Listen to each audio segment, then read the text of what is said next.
부모님 지금 계신 분 계세요? 한번 이렇게 손을.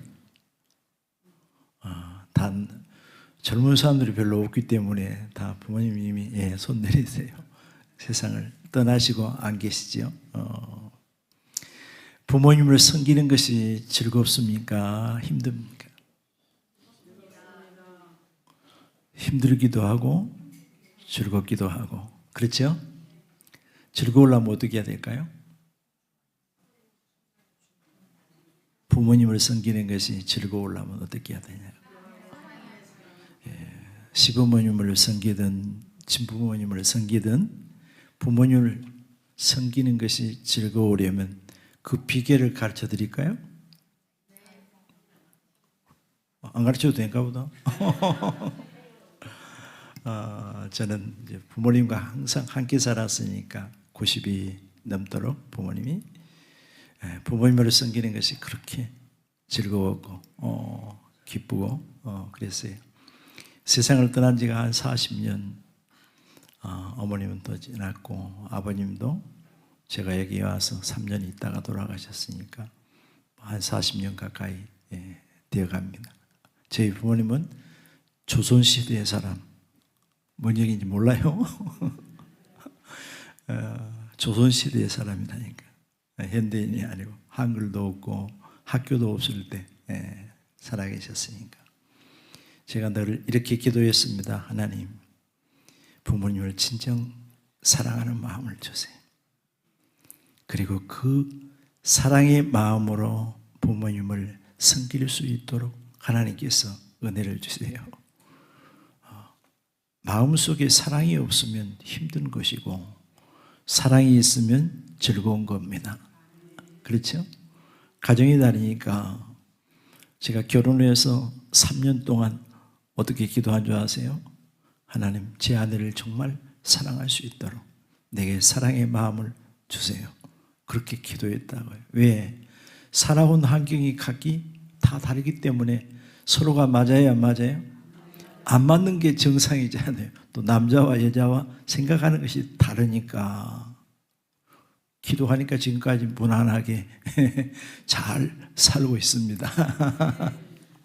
오늘 말씀은 주제가 뭐예요? 내 부모를 공경하라. 예전 같으면 한 달 내내 그냥 주일 낮이고 밤이고 가정에 대한 설교를 하지만 또 제가 여기 있는 기간이 짧기 때문에 어떤 설교를 해야 될 것인가 고민하게 돼요. 다음 주 설교 제목은 하나님의 신호를 따라가라. 뭘 따라가라고?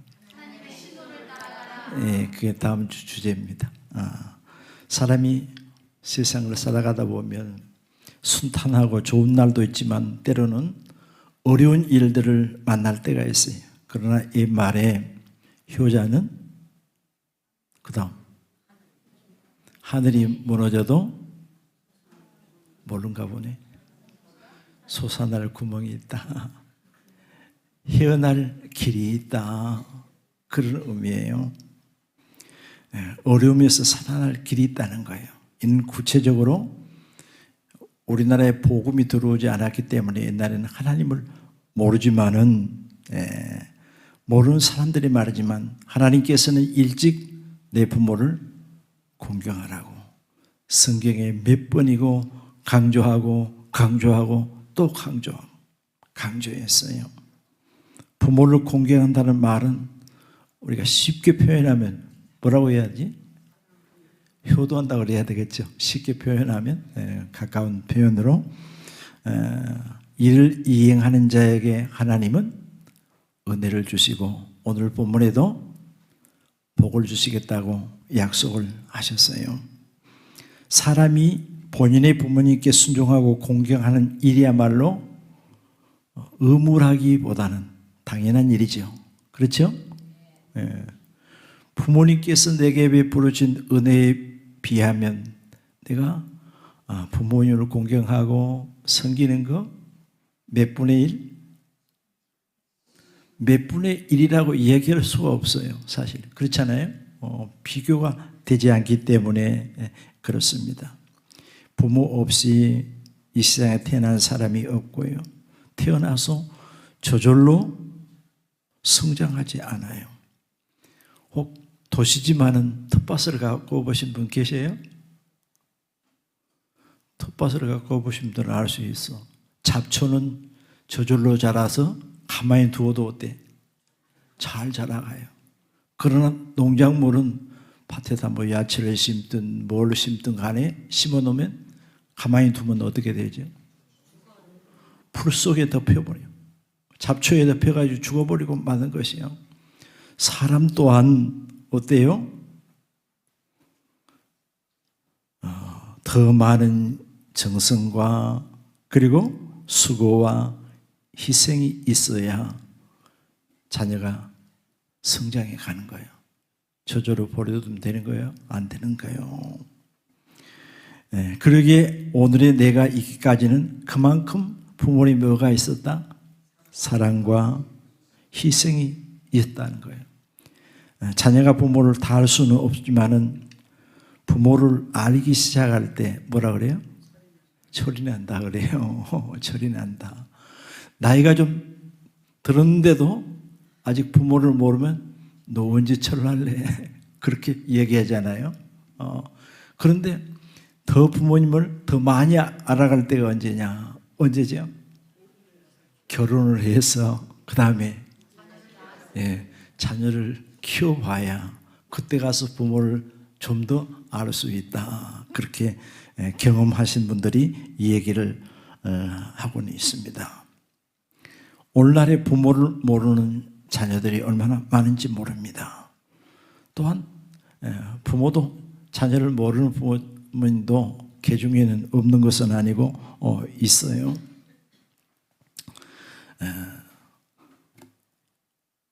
내 부모를 공경하지 못하는 사람이 밖에 나가서 다른 어른을 상사를 섬길 수 있을까요? 없는 거죠.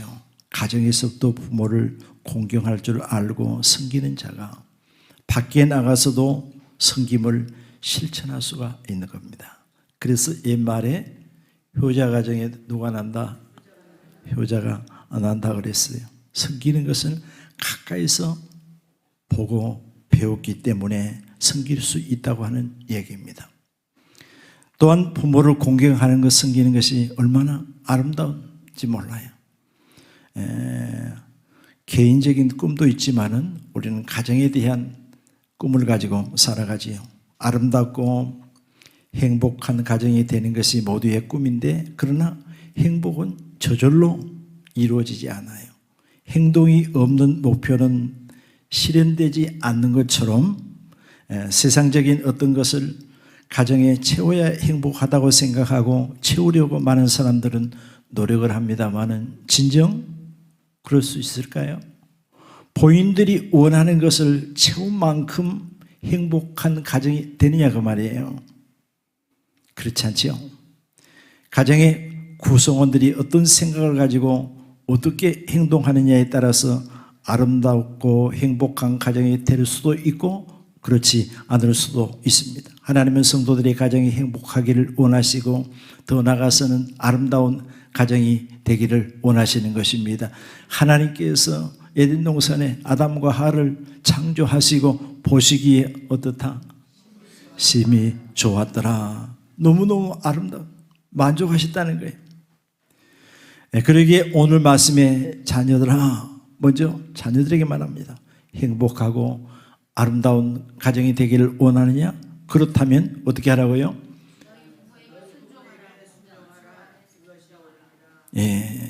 내 부모를 주 안에서 순종하라. 그러면 행복해지고 아름다워진다.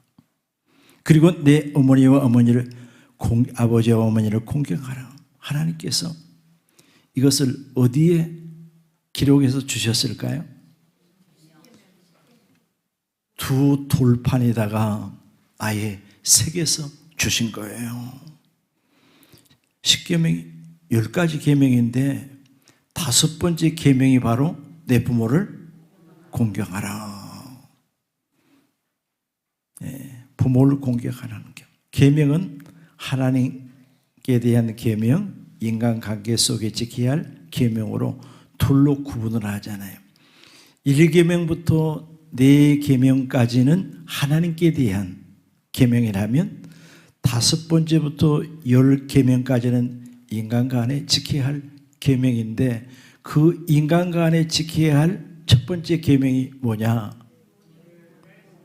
네, 내 부모를 공경하라. 그만큼 부모를 공경하는 것이 중요함을 의미하고 있는 것입니다.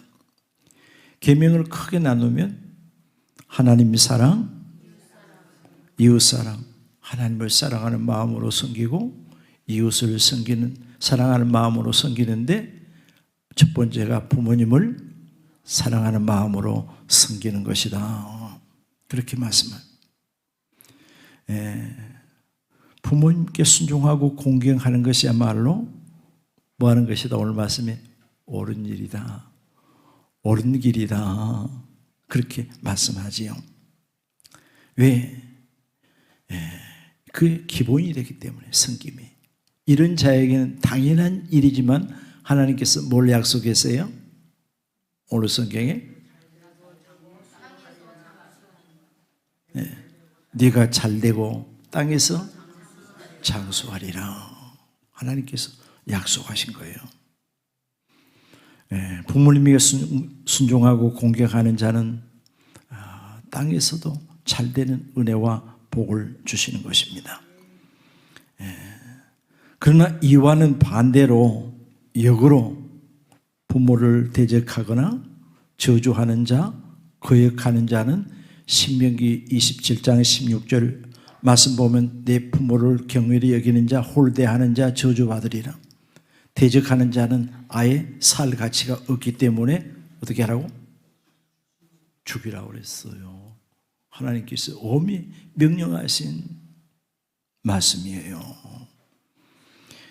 저는 오늘 본문 에베소서 6장의 말씀을 초등학교 5학년 때 주일학교 가서 배웠어요. 그런데 이 말씀을 생각할 때마다 마음에 확 왔는 그 부분이 뭐인고 하니 주 안에서. 따라서 합시다. 주 안에서. 주 안에서 내 부모를 공경하라는 거예요. 주 밖이 아닙니다. 부모를 공경하기 위해서 신앙에서 떠나서까지 부모를 공경하라는 거예요. 신앙 안에서. 신앙 안에서 부모를 공경해야 잘할 수가 있는 거예요.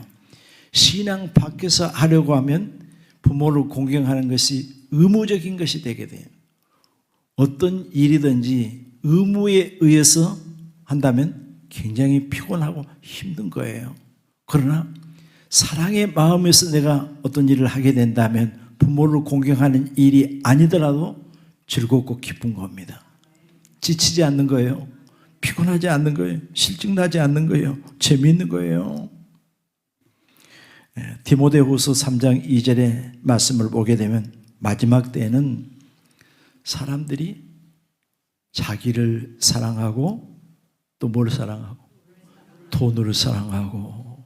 그러니까 하나님께서는 성경에 보면 사랑해야 할 대상과 사랑하지 말아야 할 대상에 대해서 말씀했어요. 돈을 사랑하지 말아라 그랬어요. 일만 하게 뿌리가 근본이 된다. 그것부터 범죄의 원천이 돼. 발단이 되기 때문에 돈을 우리가 생활하면서 꼭 필요한 것은 맞지만 사랑해야 할 것은 아니다. 그런데 누구를 사랑하라? 사랑해야 할 대상이 누구요? 이웃을. 부모를 사랑해야 되는데 여기에 대해서는 무관심해지고 점점 날이 갈수록 사랑이 식어지리라. 부모에 대해서는 어떻게 되나? 이웃에 대해서는 어떻게 변하느냐? 부모도 사랑하지 않고 무관심하고 더 나아가서는 자긍하고 교만하고 회방하고 부모를 거역하며 감사치 아니하고 거룩치 아니한다. 그런데 이 말씀들이 오늘 현실 속에 다 그대로 나타나고 있잖아요. 이루어지고 있잖아요. 내가 오늘처럼 항상 젊음이 있는 것이 아닙니다. 젊음의 때도 한순간이요, 마치 날아가듯이 지나가 버리고 마는 것입니다. 꽃과 같이 얼마 가지 않아서 시들어 버리는 거예요. 어제도 이렇게 잠깐 신방하면서 보니까 꽃들이 너무너무 아름다운 거예요.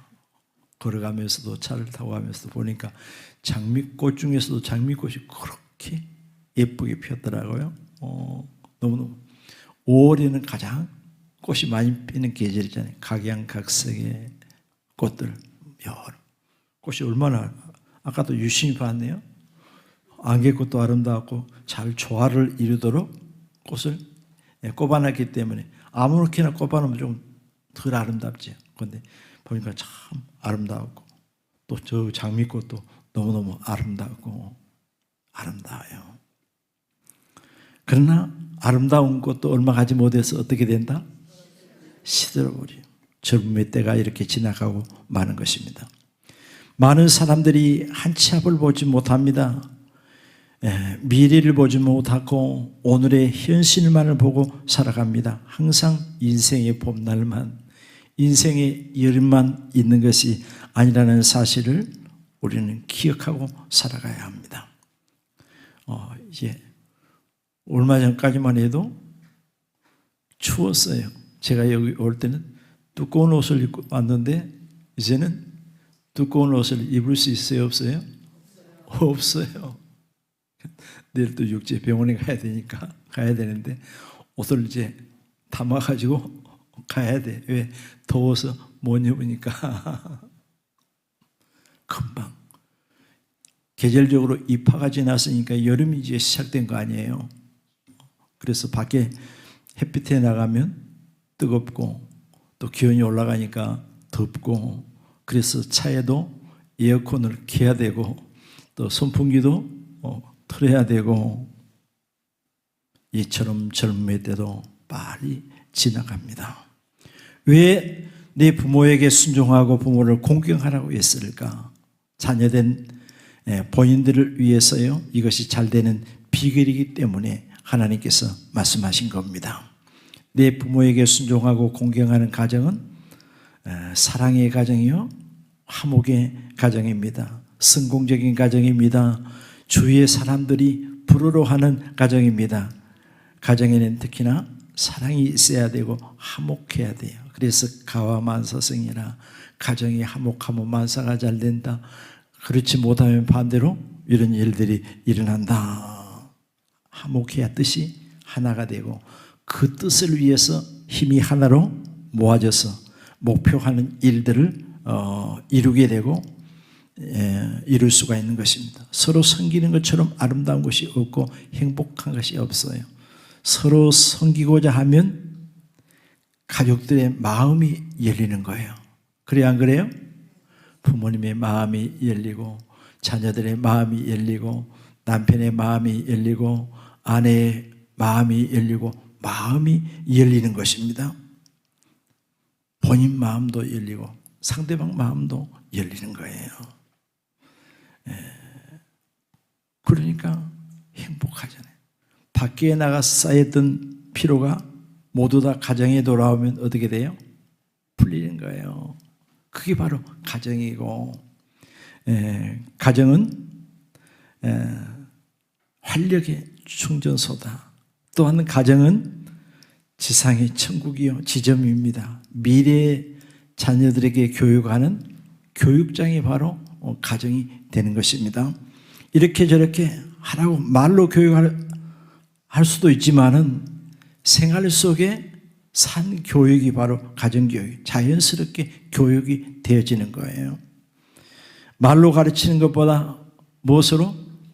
행동으로 보여주는 것이 훨씬 더 쉽고 효과적입니다. 부모님들이 자녀에게 말로 하면 뭐라 그래요? 잔소리한다. 듣기 싫어해. 들으라 할 필요가 없죠. 행동으로 하는 것은 그렇잖아요. 보여주는 거니까 자연스럽게 교육이 되는 거잖아요. 내가 오늘 무엇을 심느냐에 따라서 미래에 그것을 거두게 됩니다. 콩을 심었는데 절대로 팥이 나지 않습니다. 그러므로 좋은 씨앗을 심어야 합니다. 자녀들이 부모에게 순종하고 부모님을 잘 공경하게 되면 하나님께 먼저는 영광이 되고 본인들이 사람들에게 칭찬을 받을 뿐만 아니라 부모의 마음이 즐겁고 부모가 밖에 나가서도 사람들에게 존경을 받게 됩니다. 그러나 자녀들이 부모를 무시하고 경휼히 여기면 누가 그 부모를 존경하겠습니까? 존경하지 않습니다. 이러한 자녀들은 세상 사람들에게도 욕을 먹게 되고 또 하나님의 영광을 가리우게 되는 것입니다. 본인들에게 유익이 되지 못하는 거예요. 그렇다고 부모를 공경하고 순종하는 것이 쉬운 것만은 결코 아니라는 사실이에요. 살아온 환경이 다르고 이 때문에 고정관념이 있어요. 나이가 드신 분들은 서로 느낌이 다르고 몸의 상태가 다르잖아요. 젊은 사람과 나이가 드신 분들은 몸의 상태가 전혀 달라요. 말을 해도 평범한 말을 해도 나이가 들게 되면 어떻게 돼요? 오해를 사게 돼요. 상처를 받게 되는 거예요. 나는 평범하게 얘기했는데 듣는 입장에서는 그렇지 않다 이거예요. 그래서 부모를 섬기는 공경하는 것이 쉽다 어렵다? 어려운 거예요.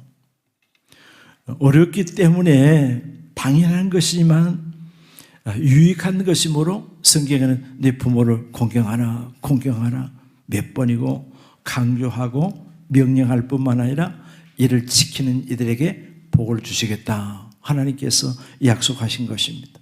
어떤 일이든 신앙의 인들은 쉬운 것은 없어요. 내 힘으로 잘 할 수 있는 게 별로 없어요. 그렇기 때문에 우리는 어떻게 해야 된다? 기도해야 돼요. 성령의 도우심을 구해야 됩니다. 하나님 내 마음속에 부모님을 사랑할 수 있는 그 마음이 있기를 원합니다. 그래서 집에서 부모와의 관계는 아니고 남편이나 아내와의 관계, 자녀와의 관계라도 혹 몸이 불편하면 사랑의 마음이 없으면 어떻게 돼요? 짜증이 나고 불평할 수 있는 거예요. 그게 단기간이면 별 일이 없겠지만은 장기간이 되었을 때는 우리말에도 병이 오래가게 되면 간병하는데 효자가 없다. 그런 얘기가 있잖아요.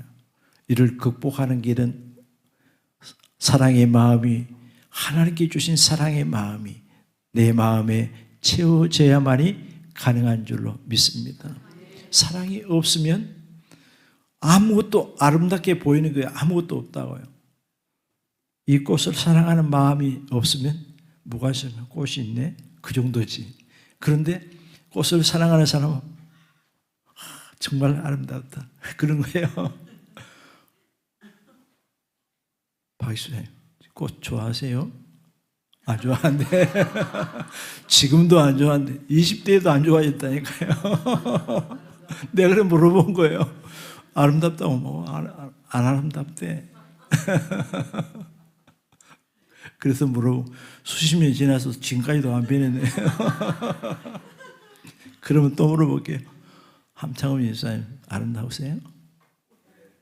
아니, 아내한테 물어본 거예요. 어떻게? 아무 말도 없어.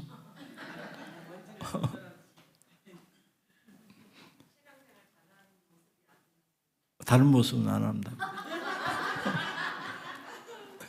회개하고 기도하세요. 회개해야지. 하나님, 남편을 정말 사랑할 수 있는 마음을 주세요. 우리는 모두 다 그렇게 기도해야 되겠죠. 부모님을 사랑할 수 있는 마음을 주세요. 이웃도 사랑할 수 있는 마음을 주세요. 자녀도 사랑할 수 있는 마음을 주세요. 그래야 자녀를 양육하는데 지치지 않잖아요. 사랑의 마음이 없으면 어떤 것도 아름답게 보이지 않아. 고부간에 갈등이 생겨버리면 잘하는 것도 어떻게 보일까? 믿기만 보이는 거예요. 사랑이 없으면 그렇게 된다니까요. 그러니까 사랑이 굉장히 중요한 것입니다. 그러면 부모에게 가장 큰 효도가 무엇일까? 어버이날이 어제 그제 지나갔는데 보세요. 용돈 드렸을까? 맛있는 거 사드렸어? 맛있는 거.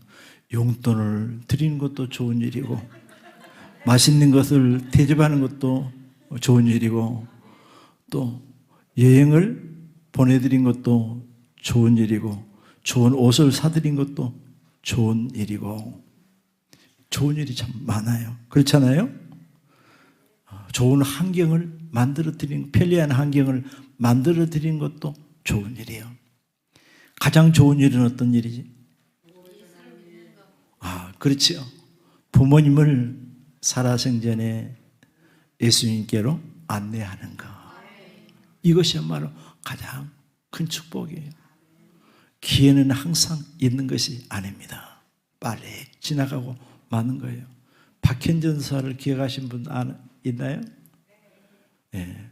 우리 조미실 권사님 비롯해서 박 집사님 또 뭐요? 별로 없네? 그럼 네. 그분이 저보다 10살이 더 많아요. 옛날에 연세대학교를 나왔는데 아주 멋쟁이에요. 한강에 73평짜리 옛날에 그 아파트 사는데 그 집에 몇 번 가봤어요. 그리고 자기 남편도 훌륭하지만 아들들도 대기업의 과장이고. 그런데 일찍 우리는 여행에 대해서 꿈을 꾸지 못할 때 세계를 여행을 다녔어. 그런데 그분들 신학교 다닐 때 만나가지고 우리 학교 와서 간증을 하는데 그때 만나가지고 다음에 내가 한번 초청할 테니까 저희 교회도 오십시오. 목회하고 내가 연락했더니 왔었어요. 왔었는데 천국과 지옥을 생생하게 보여준 거예요. 특별하게. 그래서 미국에서 그전에 서울 영락교회 다니다가 그냥 왔다 갔다 하는 신앙이 없는 사람이었는데 미국에 가서 붙잡혀서 신앙의 사람이 되었고 그가 간증하면서 펑펑 울었어요. 왜? 부모님이 지옥에 가 있거든. 그걸 늘 하나님께서 보여주시거든. 그래서 전도하지 못한 거 거기에 대한 마음의 아픔이 많이 있었다고요. 가장 중요한 효도가 뭐라고요? 전도하는 거예요. 부모님에게. 가정에 다르니까 꼭 부모님이 안 계신 분은 자녀에게, 형제에게 복음을 증거하는 거예요. 기회가 항상 내 힘으로 돼요? 안 돼요? 안 돼요. 하나님의 강권적인 역사가 개입하시면 되는 줄로 믿습니다. 오늘 낮에 오네시모가 누구를 만났다? 노예였고 불량자 도둑질하고 또 도둑질하고 로마법에 사형을 당할 수밖에 없는 그 사람이 감옥에서 바울을 만났어. 바울을 통해서 누구를 만났어요? 예수님을 만나서 전에는 무익한 자, 쓸모없는 자, 미움의 대상이었으나 그가 하나님의 일꾼, 하나님 일하는 협력자가 사랑받는 대상이 되었다. 그 얘기를 하는 본인이 누구라고요? 바울이라는 거예요. 바울이 어떤 사람이냐고? 폭행자요, 핍박자요, 살인자요. 본인 입으로 그렇게 얘기한 거예요. 스데반 집사를 죽이는데 앞장선 사람이 바로 바울이었거든. 그도 하나님은 변화시켰다. 하나님은 그도 변화시켰다. 누구도 그가 변화되어서 하나님의 사람이 될 줄은 몰랐어. 기도하면 됩니다.